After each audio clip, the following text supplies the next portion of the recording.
त्यांनाच वाटेल की यार यांना तिकडे पाठवण्यात फायदा नाही, यांना कुठेतरी सेंट्रलाइज करा, जेणेकरून ते इथंच थांबतील. त्यामुळे त्यांना थांबवता आलं नाही. त्यामुळे संपूर्ण महाराष्ट्रावर आपली ताकद उभी राहील. म्हणून याही वेळेला जे प्रशिक्षण तुम्हाला मिळतंय, तुम्ही खरंच भाग्यवान आहात. कारण कमिशनर मॅडमचं एकंदर भाषण ऐकल्यानंतर ते सगळं आपल्या धोरणाला मॅच होत होतं.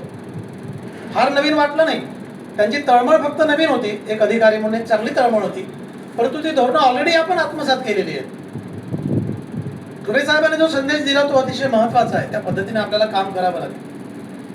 प्रकल्प समित्याने कुठल्या पद्धतीने कामं केली पाहिजेत यासाठी आपल्याला कार्यप्रणाली निश्चित केली पाहिजे. आणि एक सुंदर मार्ग सांगितला की ज्या ठिकाणी काही घडतं त्या ठिकाणी आपली चमू गेली पाहिजे, त्या ठिकाणी आपण चौकशी केली पाहिजे तटस्थपणे, आणि त्याचा अहवाल आपण वेगवेगळ्या पातळ्यावर दिला पाहिजे. ही अत्यंत महत्वाची सूचना आहे. पण ऑलरेडी ती आपली कामाची पद्धत आहे. मध्यंतरीच्या काळामध्ये आपल्याच लोकांनी या पद्धतीला फाटा दिला आणि ही कामं कुठेतरी थांबली. आजही आपली पद्धती आहे की दर महिन्याला प्रकल्प समितीच्या सभा व्हायला पाहिजे, दर 3 महिन्याला विभागीय समितीची सभा व्हायला पाहिजे, राज्य समितीच्या सभा व्हायला पाहिजे. राज्य समितीच्या सभा होतात, प्रकल्प समितीची दरमहा बैठकच होत नाही. दरमहा प्रकल्प अधिकाऱ्याची एक भेट झाली पाहिजे, ती होतच नाही. दरवर्षाला वार्षिक मेळावा झाला पाहिजे, त्या ठिकाणी संघटनेची पुनर्रचना झाली पाहिजे, पण त्या पद्धतीने ते काम होत नाही. आणि त्यामुळे मग लोकांना असं वाटतं की संघटनेमध्ये काही नाही. आणि मग दुसरी माणसं जी व्यावसायिक आहेत ती मग वर तोंड काढतात आणि अशा पद्धतीने मग आपली शक्ती विभागली जाते. मध्यंतरीच्या काळामध्ये मुख्याध्यापक बाजूला झाले, अधीक्षक बाजूला झाले. ते जर बाजूला झाले नसते, आता त्यांना या पदांचा फटका बसलाय. माध्यमिक शिक्षकाच्या हक्काची ती पदं होती, ती आता आपल्याला ज्युनियरला द्यायची आहेत, कारण तो देखील आपला एक वर्ग आहे. म्हणजे वेगवेगळे तुकडे करून देखील आपली ताकद त्यांना कमी करता आली नाही, उलट आपली ताकद वाढली आणि आता आपण परत नव्या जोमाने काम करतो. हा आपला प्लस पॉइंट आहे.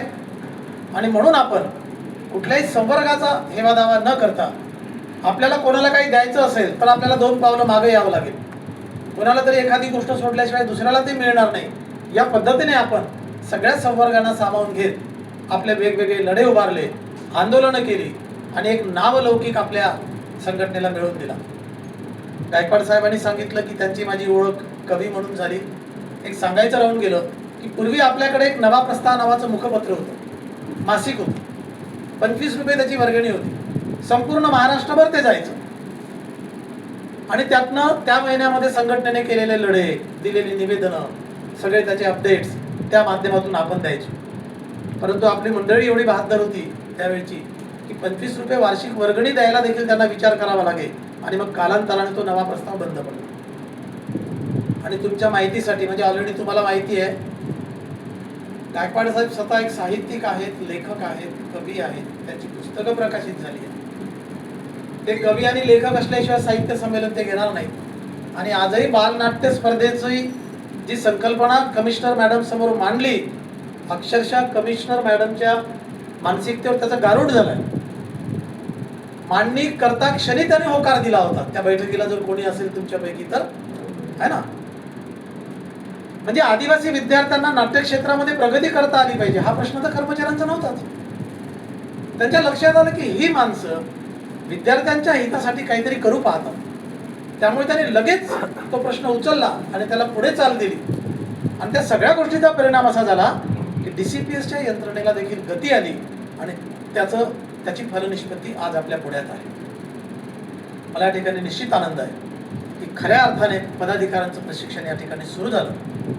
आणि याच पद्धतीने आपण जर काम करत राहिलो तर निश्चितपणानं कर्मचाऱ्यांचे प्रश्न, आदिवासी जनतेचे प्रश्न, आपल्या पटनोंदणीचे प्रश्न असतील, आपल्या गुणवत्तेचे प्रश्न असतील, किंवा संस्था, शाळा, कर्मचारी, गावकरी, हा जो संघर्ष असेल, या संघर्षामध्ये आपल्याला खूप चांगल्या पद्धतीने मध्यस्थी करता येऊ शकेल. म्हणून हा आपण विद्यार्थी म्हणून शिकतो, आम्ही पण शिकतो. शिकणे सुरू ही प्रक्रिया आहे, आपल्याला शिकावं लागेल. खऱ्या अर्थाने जर काम करायचं असेल तर शिकावं लागेल. आणि केवळ पद घेऊन आपण जर संघटना म्हणून वावरलो तर मग तो आत्मघात ठरेल. आणि सध्याची परिस्थिती अतिशय गंभीर आहे, तुम्हाला सर्वांना माहिती आहे. जे धोरणं असतील, राज्यकर्त्यांची धोरणं असतील, ज्यामुळे शिक्षण प्रभावित होणार असेल, कर्मचारी वर्गांच्या बाबतीमध्ये झुबे साहेबांनी सांगितलं की शासनाची काही मानसिकता कर्मचाऱ्यांबद्दल समाधानकारक नाही आहे. कर्मचारी फुकटचा पगार घेतात अशी एक मानसिकता आहे. त्यामुळे मग नवीन भरती थांबलेली आहे, ठेकेदारी पद्धत सुरू झालेली आहे, पेन्शन योजना बंद झाली आहे, सगळं नवीन नवीन येतं, टीईटी परीक्षा लागली. हे सांगताना त्यांनी सांगितलं की कर्मचाऱ्यांबद्दल शासनाच्या दरबारी चांगलं मत नाही आणि म्हणून आपल्याला त्या दृष्टीने गुणवत्ता वाढवण्याच्या दृष्टीने निश्चितपणाने आपल्याला प्रयत्न करावे लागतील.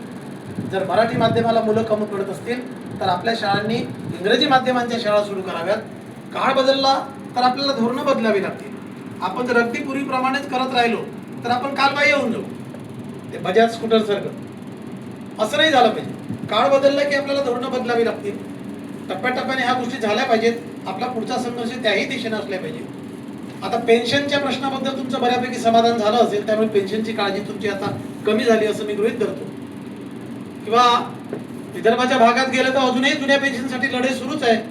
जेव्हा की केंद्राने घोषणा केली की जुनी पेन्शन योजना लागणार नाही, तरी आपण आपली ताकद, वेळ आणि पैसा त्या ठिकाणी खर्ची घालतो. हे न करता आपल्या शाळेची गुणवत्ता, आदिवासी जनतेशी जवळीक, त्यांच्यासोबत एक वेगळं नातं, विद्यार्थ्यांसोबतची जवळीक, त्यांचे प्रश्न यासाठी जर आपण काम केलं तर निश्चितपणाने आपल्याला भविष्य आहे. आपल्या नोकऱ्यांची सुरक्षा त्यामध्ये आहे. तर या प्रशिक्षण कार्यक्रमामध्ये हा हेतू साध्य होईल अशी मी अपेक्षा करतो आणि या ठिकाणी मी थांबतो. जय हिंद.